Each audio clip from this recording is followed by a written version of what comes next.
It was a warm July evening when I returned to my parents' house after 3 years of college.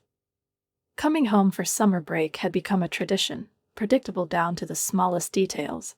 My mom's overly enthusiastic hugs, my dad's awkward pats on the back, and a string of questions that hinted not so much at genuine curiosity as at a formal attempt to keep the conversation going. These visits felt like a ritual, unchanging and inevitable. "Maya, darling," my mom's voice called out from the porch as soon as I pulled my suitcase from the car trunk. "You're just in time for dinner, and guess who's coming?" I didn't need to guess.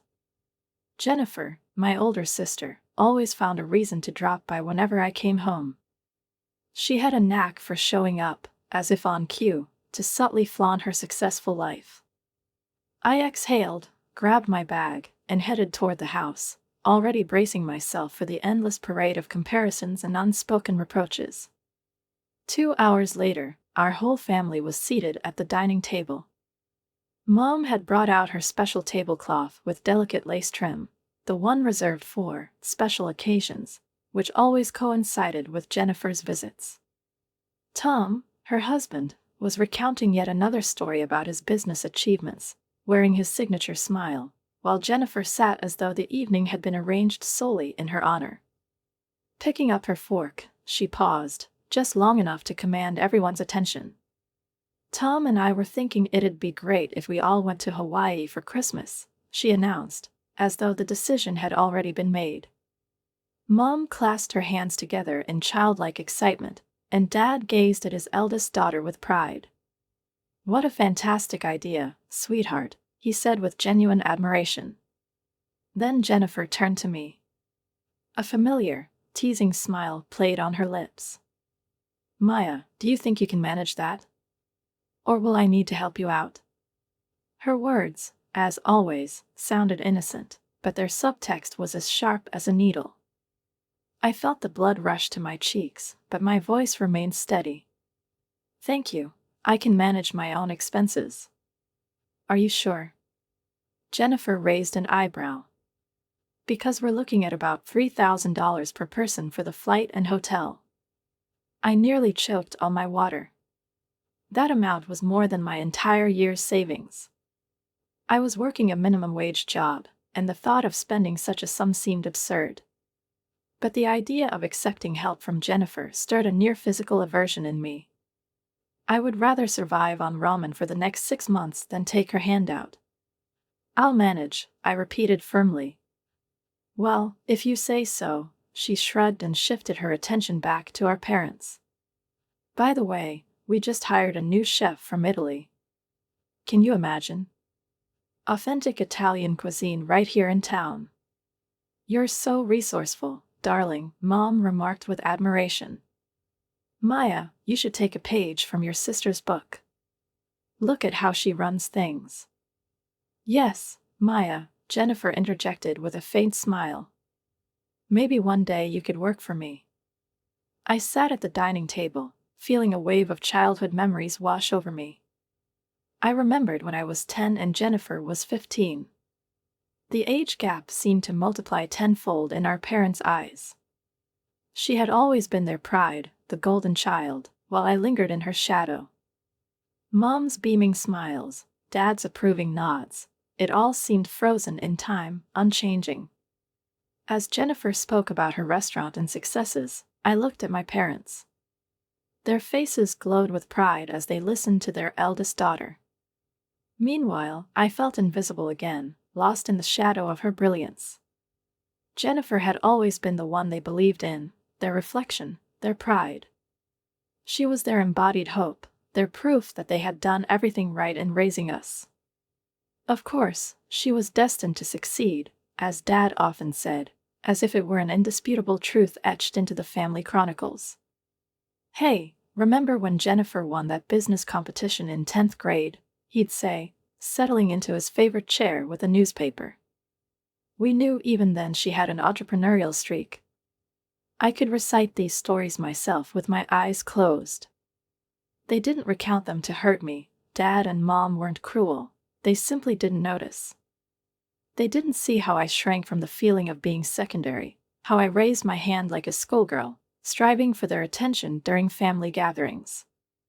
I was the shadow, the background, the supporting character in a play called The Life of Jennifer. When I was little, I wanted to scream, to break that familiar pattern. But they, as always, would gently steer the conversation back to her achievements. If I brought home good grades, Dad would praise me, but within a minute, he'd pivot. So, what did Jennifer say about her new job?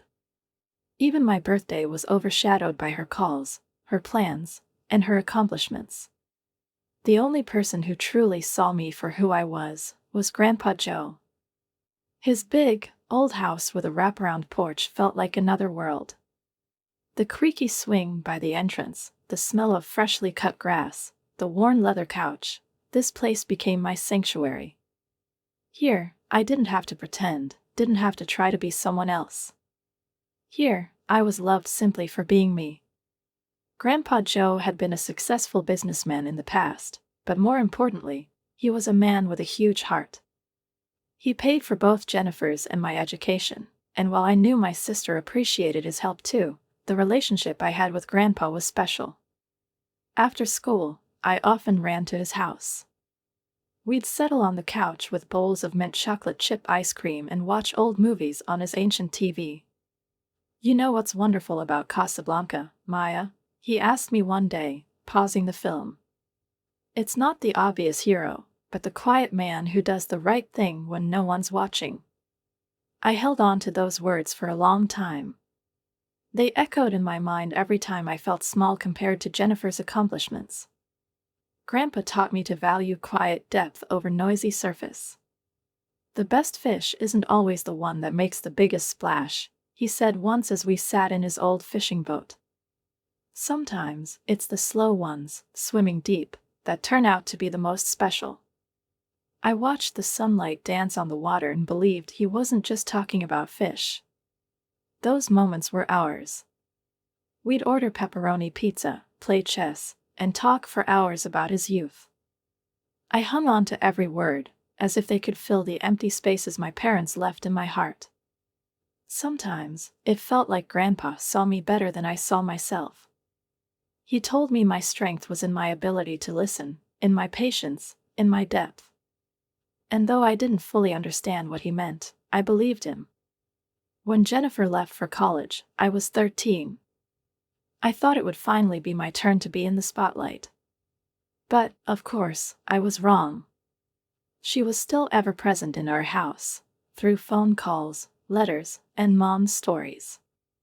She and Dad spent hours talking to her on Skype, the laptop perched on the kitchen table while Mom cooked dinner and Dad commented on the news. I'd slip out the back door and head to Grandpa's.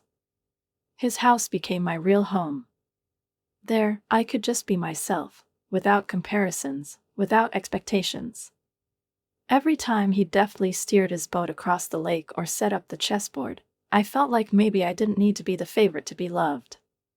Grandpa always made me feel significant without grand gestures or overblown words. "Maya, want to watch Roman Holiday again?" he'd ask after a long pause, as if reminding me he remembered my little joys. Or he'd buy the chocolate cookies I loved and do it so naturally, as if it were the most important thing in the world. These moments weren't loud, they didn't shine with the bright lights of Jennifer's successes.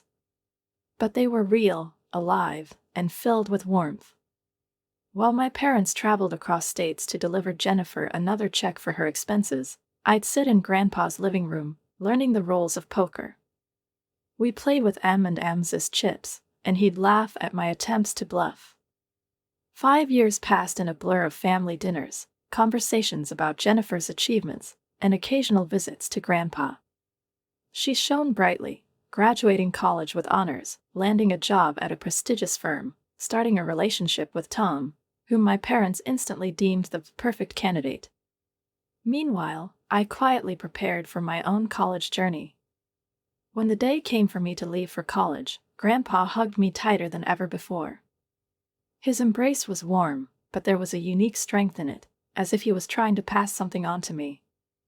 "I love you so much, Maya," he whispered. "Never forget that." I laughed, trying to lighten the moment. Grandpa, you're acting like we're never going to see each other again. I'll be home for Thanksgiving. But he just smiled his soft, kind smile and gently patted my cheek.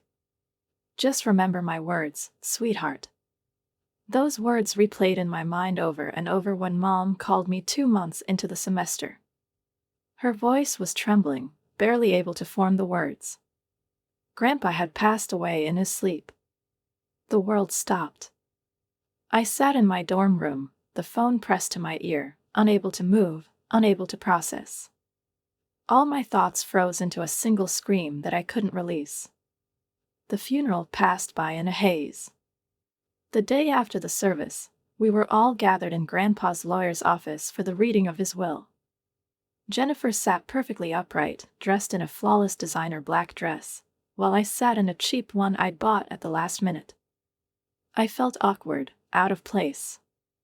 To my granddaughter Jennifer, the lawyer read, I leave the sum of $300,000. Jennifer's face immediately lit up. She turned to Tom, who had been by her side all day. Sweetheart, she said, her excitement barely contained, now we can have the wedding of our dreams, and there'll still be enough left to open the restaurant. I watched this scene unfold, feeling as if her joy filled the entire room, leaving me in its shadow. And to my granddaughter Maya, the lawyer continued, I leave my house on Maple Street, including all its contents and the surrounding property. The room fell silent.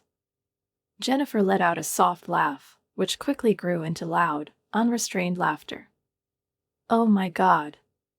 Maya got the old house, she said through giggles, wiping tears from her eyes. That's so funny.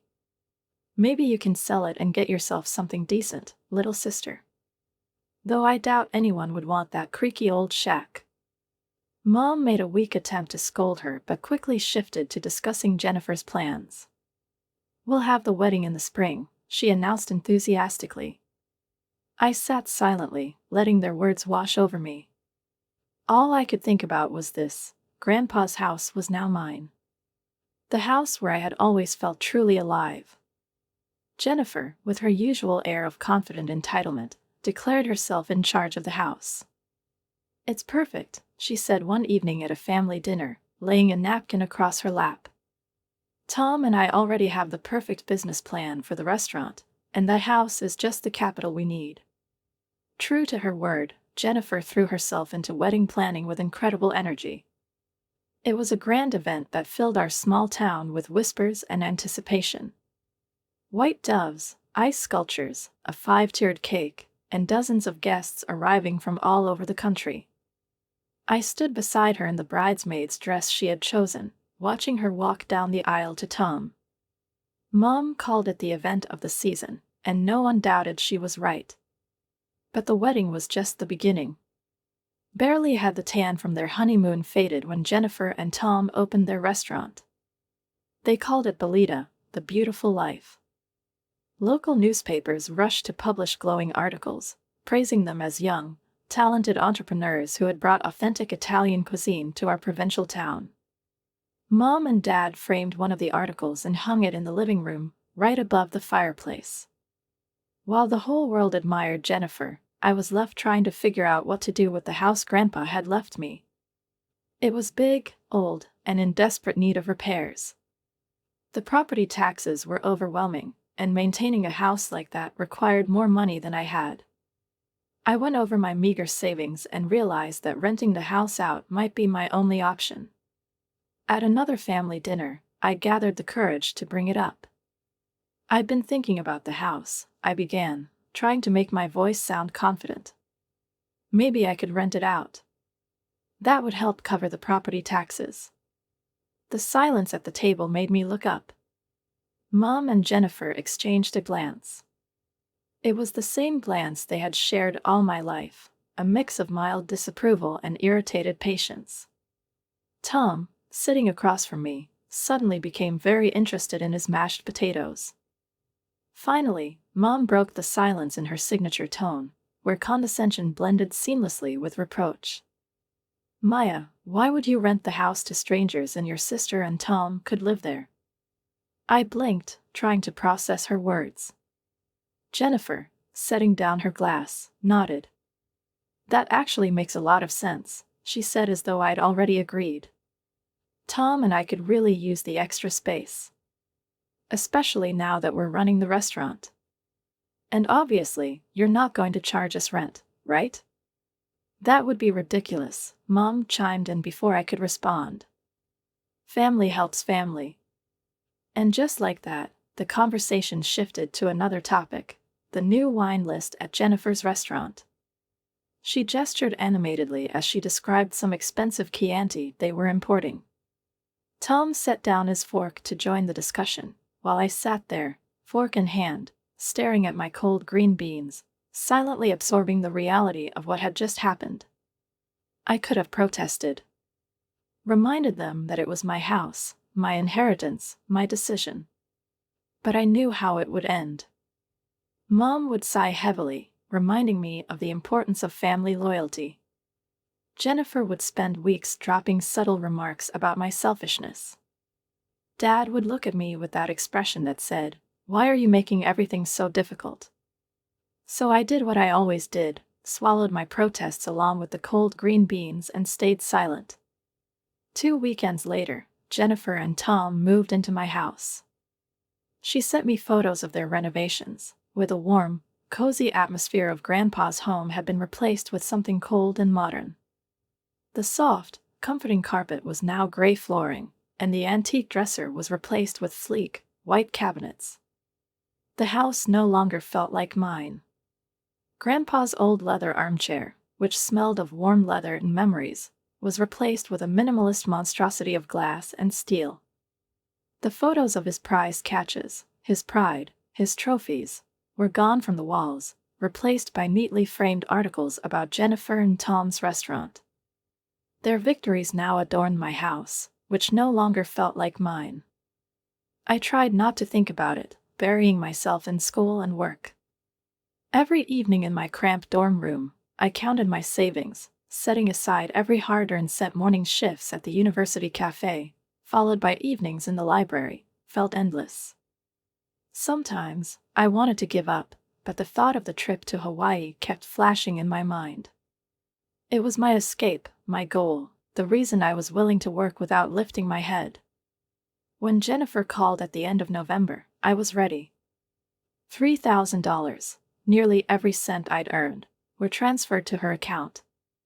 "Send it today," she said, her voice dry and businesslike. "We need to finalize the booking." I pressed send in the banking app, my hands trembling with a mix of anxiety and excitement. That weekend, I allowed myself a small celebration. I bought a new swimsuit on sale, a simple blue one, and borrowed my friend Lisa's suitcase with sturdy wheels. For the first time in months, I felt almost happy, anticipating the trip. December 23rd was cold and clear. I arrived at my parents' house barely containing my excitement.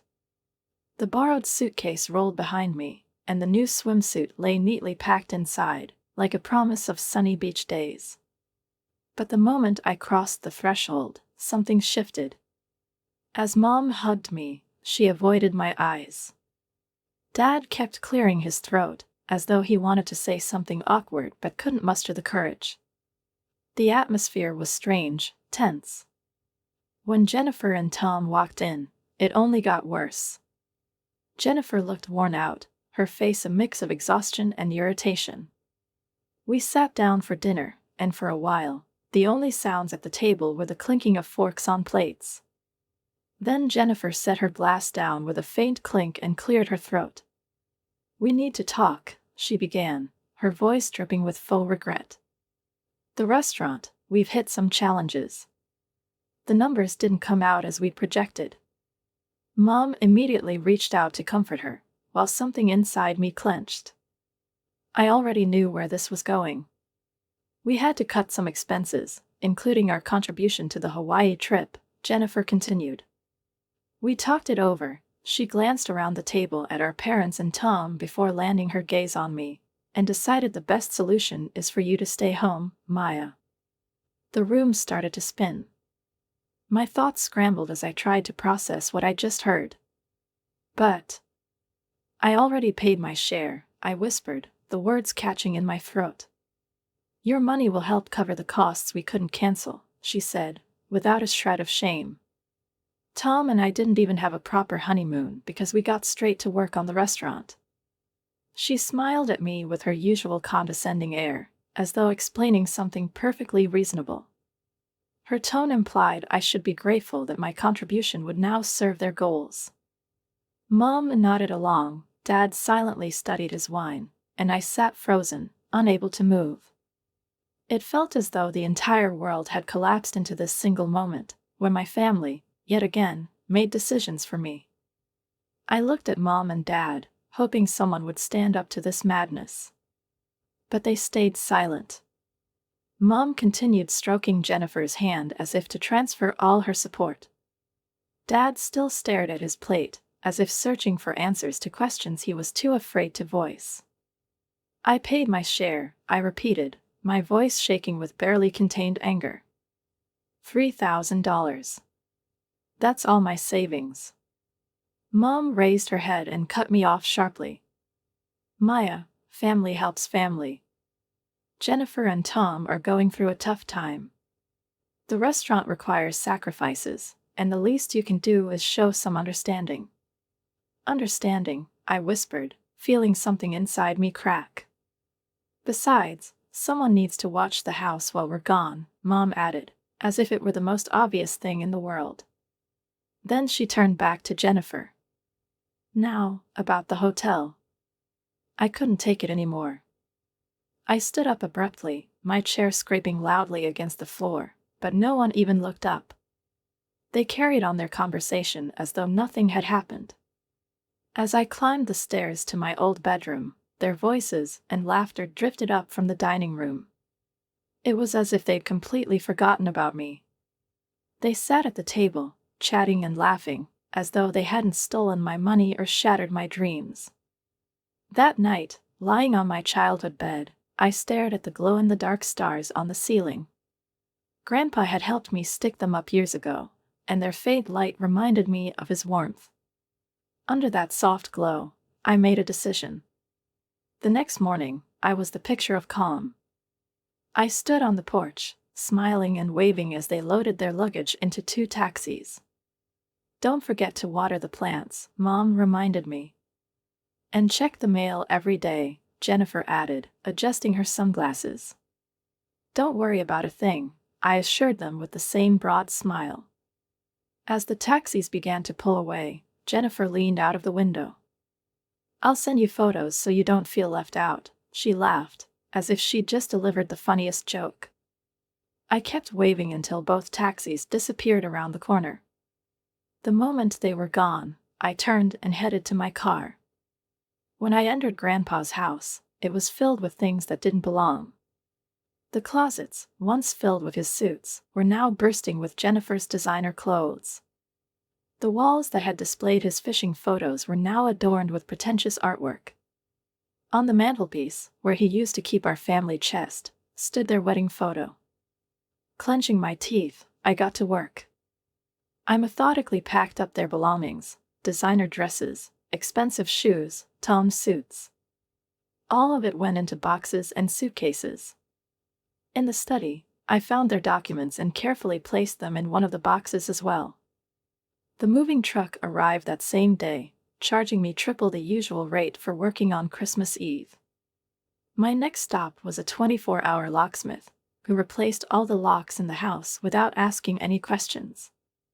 Once everything was done, I headed back to campus just in time for our traditional Christmas Orphans party, an event for students who couldn't or didn't want to go home for the holidays. Maya, Lisa exclaimed as soon as I walked in. We already started without you. I smiled, feeling warmth spread through me. Here, among these people, I felt free. This was my place, my choice, my life. I took a deep breath as my phone lit up. Mom's voice, sharp and furious, rang in my ears, but this time, it didn't stir the usual guilt. Instead, there was a strange calm inside me, a cold certainty I had never felt before. You think my behavior is unacceptable? I asked, keeping my voice steady. But when you decided that you could take control of my house, my money, my life, that was acceptable? When you took everything that belonged to me just so Jennifer could live the perfect life, that was fine? Silence hung on the other end of the line. I knew they were processing my words, trying to figure out how to respond. Finally, Mom's voice broke the quiet. Maya, you can't treat family this way. We all help each other, and Jennifer. Jennifer? I interrupted, unable to hold back. Jennifer has gotten everything she's ever wanted her entire life. She got your attention, your support, your praise. She got my money, my house, and even then, you didn't think it was too much. What about me? When was the last time you thought about what I wanted? Dad spoke up, his voice tense, as if he was trying to keep his irritation in check. You've always been independent, Maya. We were proud of how you managed on your own. You know Jennifer is more vulnerable. I laughed, dry, bitter, but I couldn't help it. Vulnerable? So vulnerable that she was able to take everything that was mine without batting an eye? That's not vulnerability. That's selfishness. And you encouraged it. Maya, don't forget who you're talking to. Mom snapped, her voice growing louder. We're your parents, and we deserve respect. Respect? I repeated, feeling anger rising within me. Respect is earned, Mom. It doesn't come automatically just because you call yourselves my parents. You're ungrateful. Mom shouted, her voice cracking. We've done so much for you. You've done? I interrupted again. You've never done anything for me that didn't come with strings attached. Every bit of help was a payment for keeping me in the background, for making me watch while Jennifer got everything. And you know what? I'm done. I expected another outburst, but instead, there was a long, painful silence. For the first time in my life, I was speaking, and they were listening. Finally, Mom spoke quietly. It's not Jennifer's fault, Maya. It's just the way things turned out. It didn't just turn out that way, Mom. You made it that way. You chose this. And I'm choosing differently. With that, I ended the call and turned off my phone before they could respond. The room was silent, but for the first time in a long time, it wasn't oppressive. It was liberating. I finally felt like I had said everything I'd been holding back for years. I got up, crossed the room, and looked at my reflection in the mirror. The girl staring back at me looked different. She was still Maya, but there was a new fire in her eyes. Not anger, not resentment, but determination. Determination to build a life on her own terms, without the weight of those who had spent years trying to silence her voice. I turned on my phone to put it on silent mode, but before doing so, I opened Instagram. Jennifer had posted yet another photo, a sunset on the beach, a champagne glass in her hand. The caption read, "Living our best life." I smirked, closed the app, and sent a message to Lisa. Ready for an evening walk?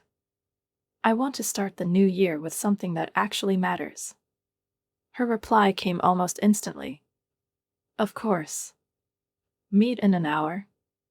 With that, I turned off my phone and tucked it into a drawer. Jennifer's world, with its filters, fake smiles, and phony, perfect life, was behind me now.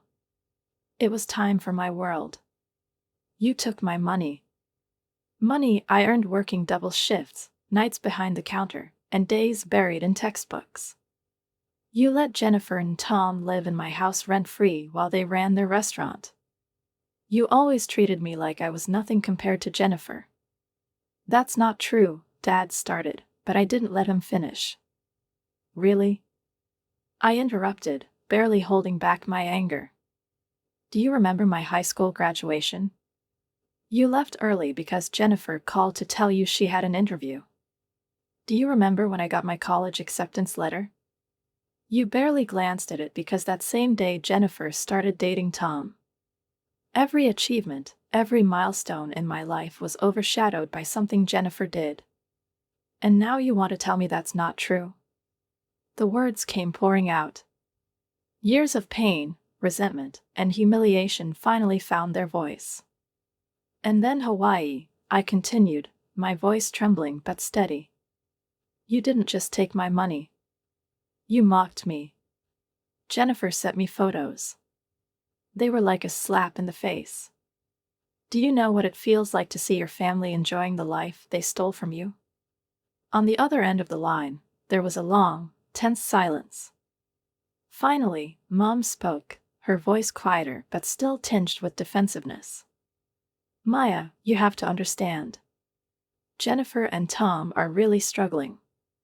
The restaurant. And what about me?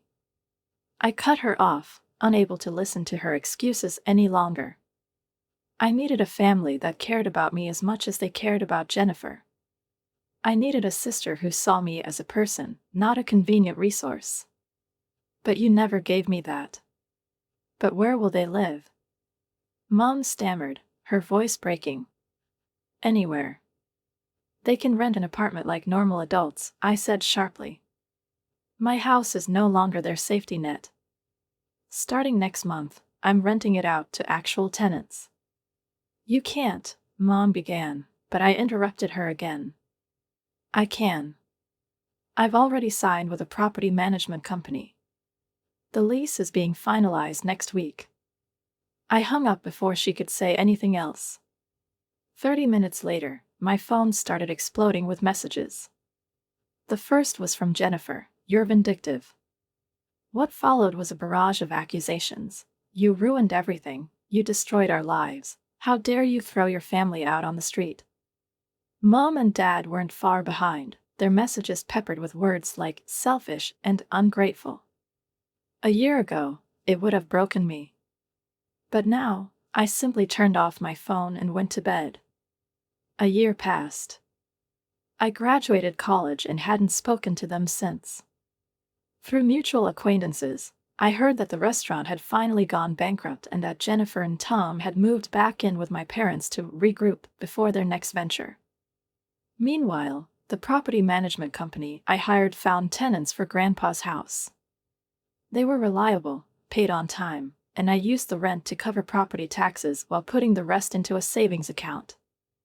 I knew Grandpa would have been proud of me. Sometimes, especially late at night, I wondered if we would ever reconcile. If Mom would ever understand why I did what I did. If Jennifer would ever see me as an equal rather than a resource. If Dad would ever stand up for me the way he always did for her. But then I would remember their champagne glasses in Hawaii, paid for with my money. I would remember their laughter, their indifference to my feelings. And I realized I didn't need their understanding anymore. I didn't need their approval, their love, or their acceptance. What I needed was what I had finally gained, my own self-respect.